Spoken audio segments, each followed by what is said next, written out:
One of the number one strategy of the top 100 families in the world. Yes. Okay. It's teach your kids to create value first, not money. Because money is a store of value. You have to go back to first principles. If you focus on value creation, material value, what you create and produce in the world, solving problems, financial reward is the reward of that. Emotional value, good friendships, how you think, how you feel.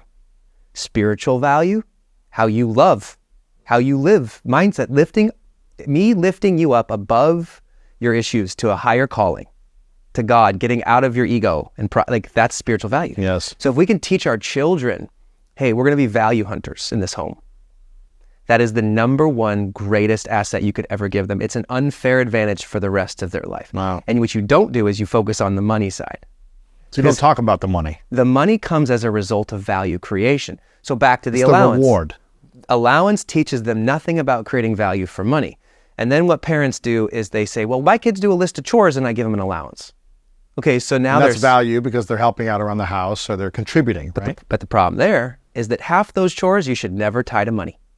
You should never pay your kids to make their bed and clean their room, do the dishes and trash, homework. That should be just a way of living. That's the role in the family. Yeah, this is what we do.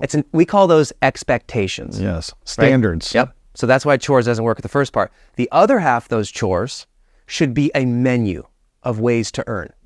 And it should be unlimited. Okay? And then, so we call those gigs. So this could be a list on the fridge or wherever that's like, right. Here's 100 gigs. Yeah, or make it up.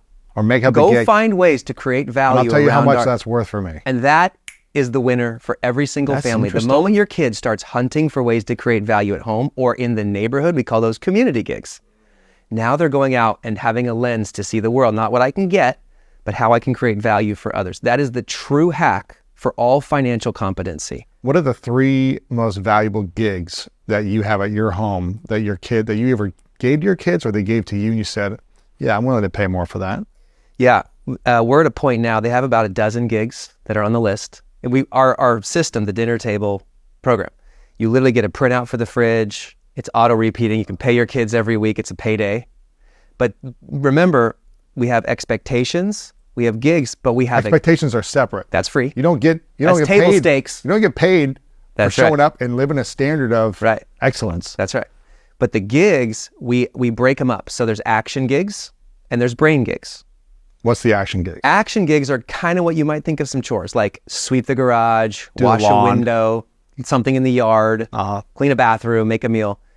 Brain gigs are my favorite part. Read a book and give me a report on it. Yep. Podcasts, TED Talks.